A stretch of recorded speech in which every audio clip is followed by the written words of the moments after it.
Welcome to SF Commercial Property Conversations with Bruce Bean, where Bay Area investments meet expert insights. Get ready to unlock the strategies of commercial real estate success.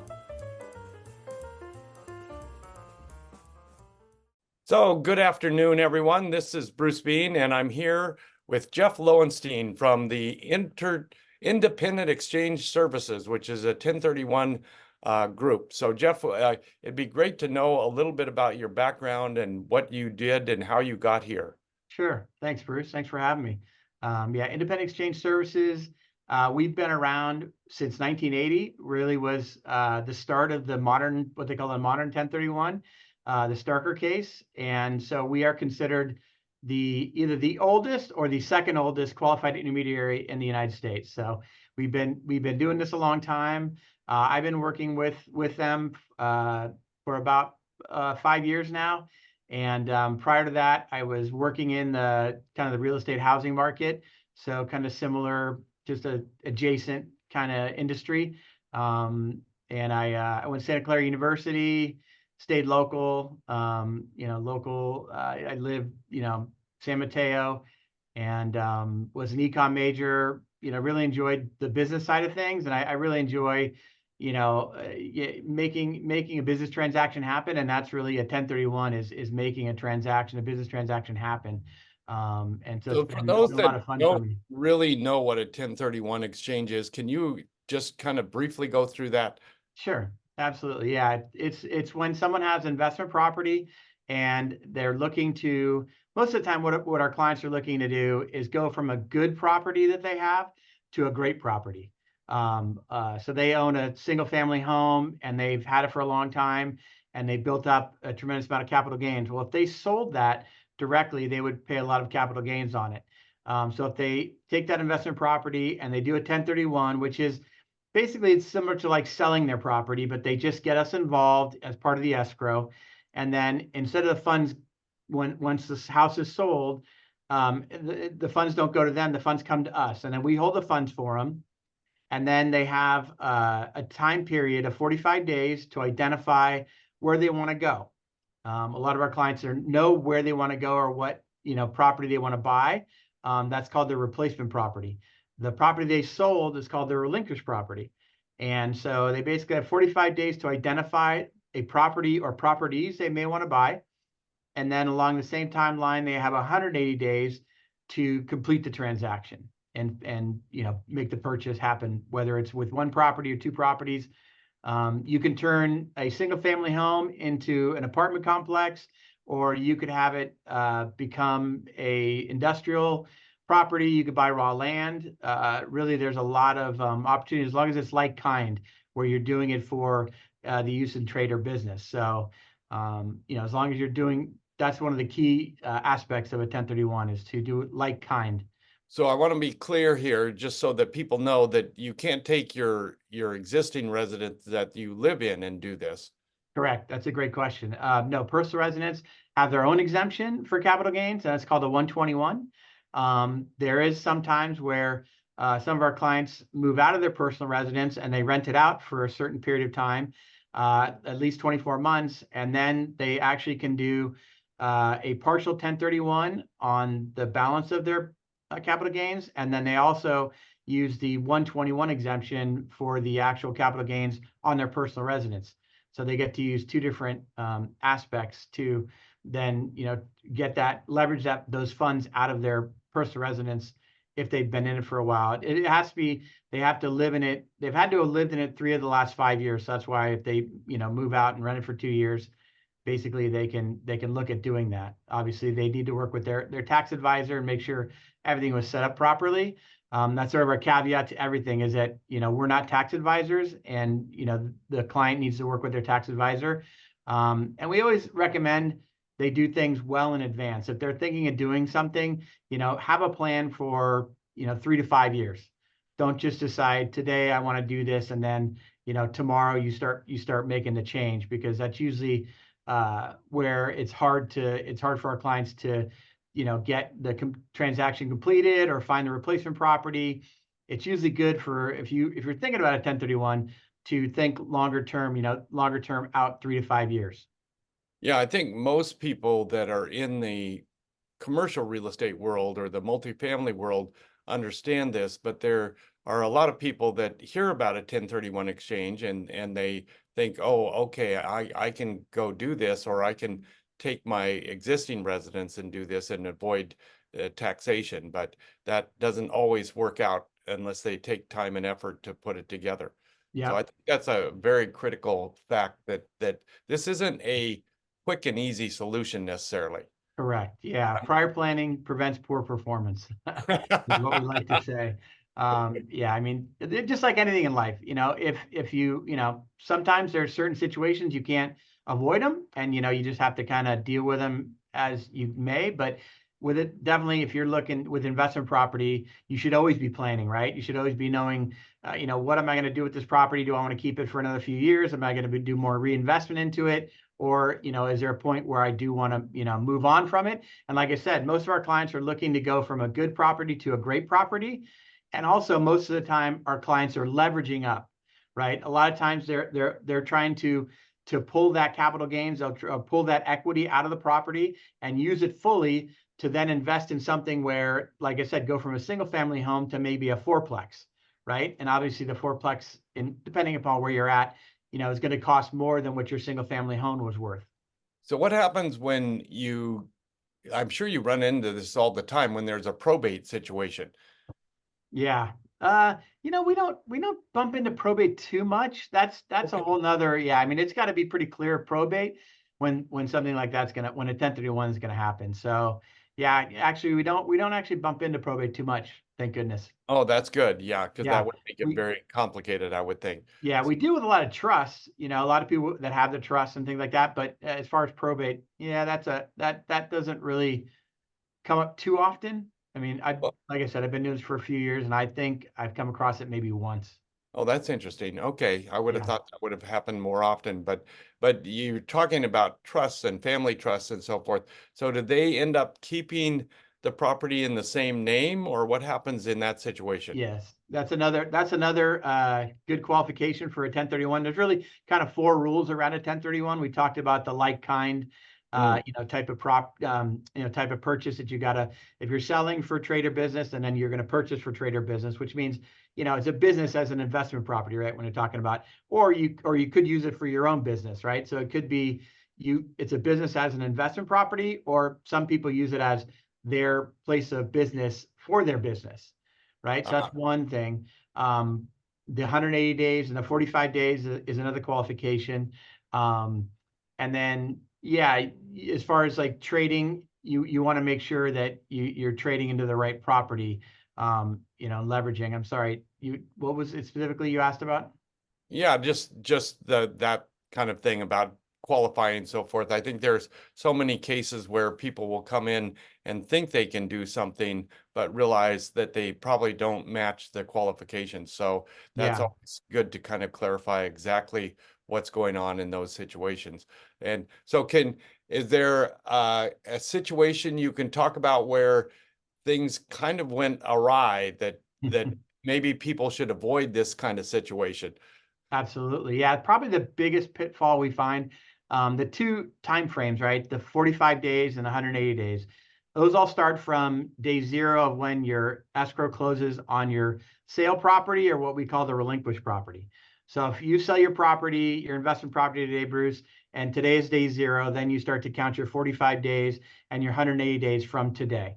Mm. Most of the problems we see is very, very, very, once again, in all the transactions I've been involved with, there's only been a couple that have really come across the 180-day time frame, Mm. right, to get a transaction completed, because generally it can get done. The problem most clients run into is the 45 days.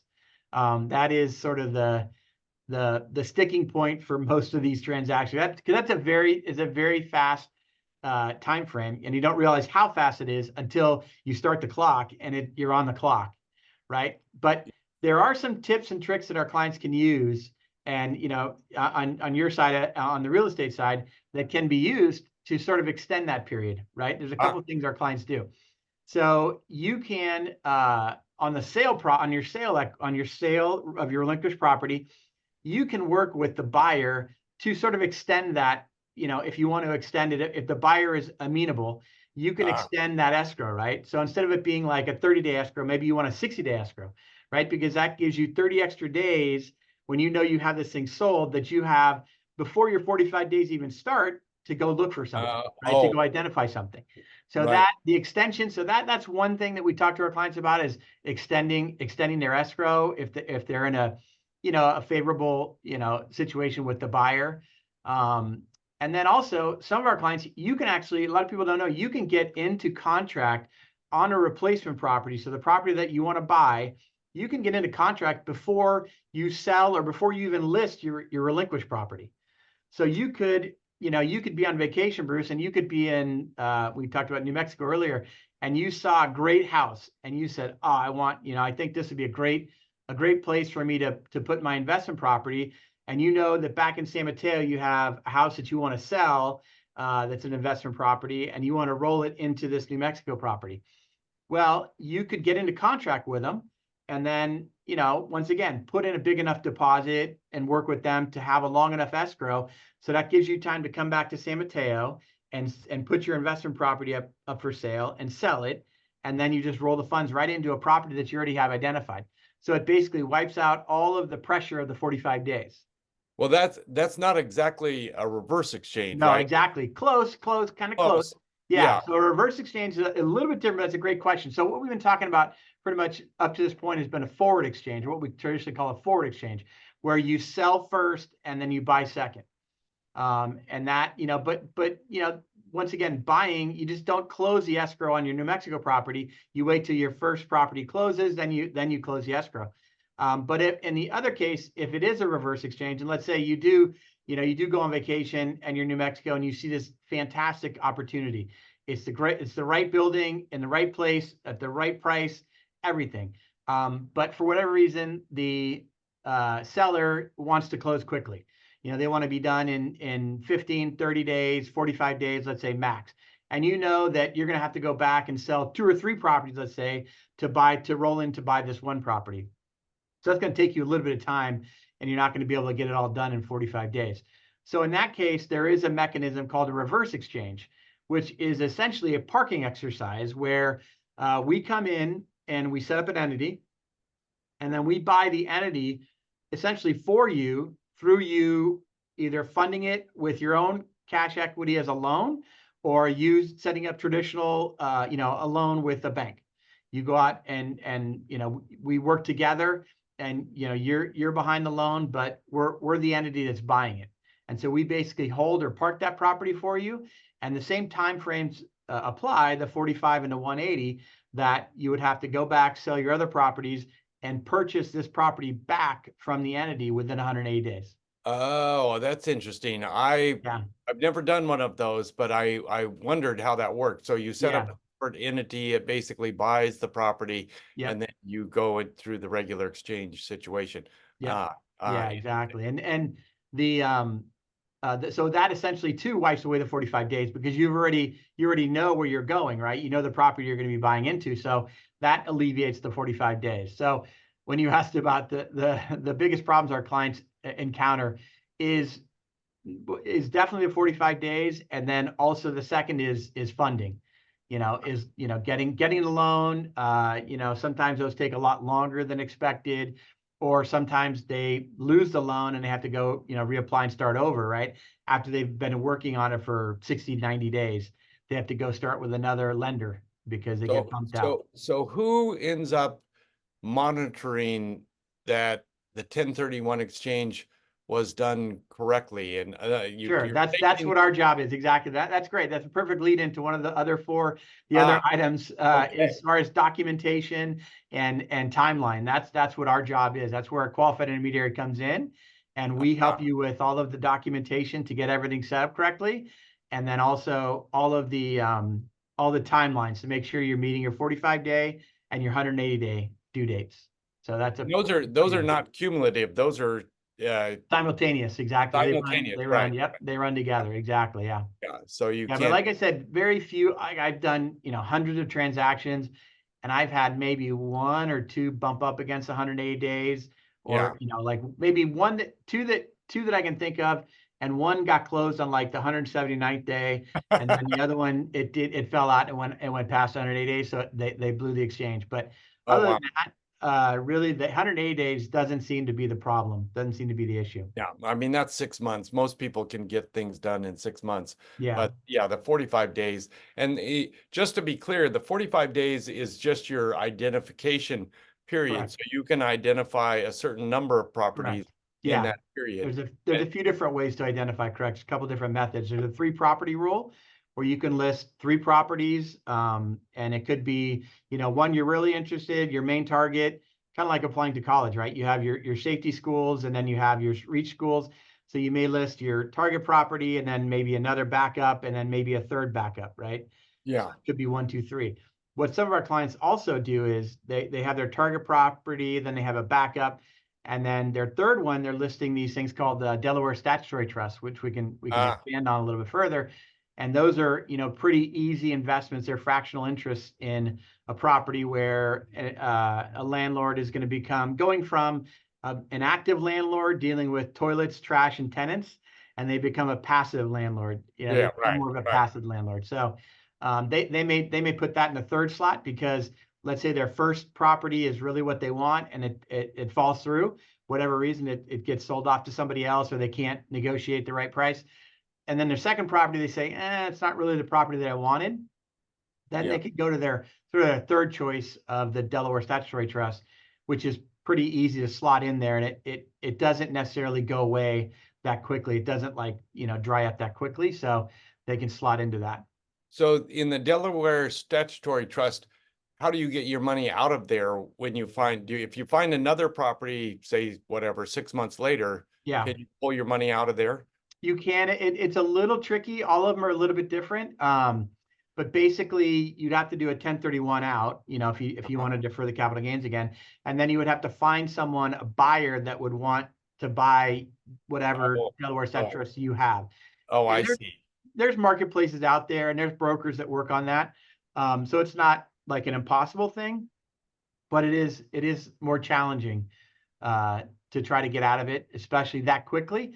Most of our clients stay in them for a couple of years and then they figure out if they want to do something else. Or, most Delaware Statutory Trusts, I think on average right now are about 6.5 years they run. So, they're. Oh, I see. They run out. Yeah, because they're based on a loan. They're like a 10-year, sort of 7 to 10 year horizon, right? Because these are big either multifamily projects or they're industrial complexes, commercial complexes, and so they have a 7 to 10 year loan usually on them.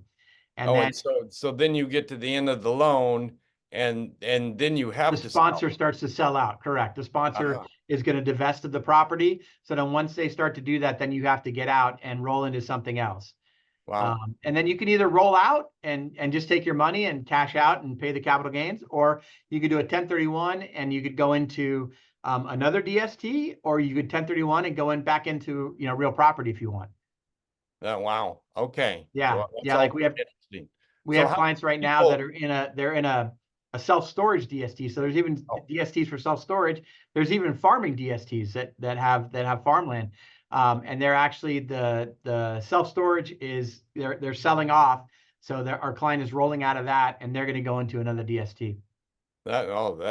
That's pretty fantastic. I didn't realize how that worked exactly. Yeah. So that's very good. So how would people get a hold of you if they want more information about this? Sure. Absolutely. Our website is just 1031pro.com. So 1031 and then PRO as in professional.com. And I can be reached directly at 415-782-5226. My email is jlowenstein@1031pro.com. That's a wrap on today's journey through the SF commercial real estate scene. Ready to share your story? Visit sfcommercialconversations.com/guest. Your insights could lead the next conversation.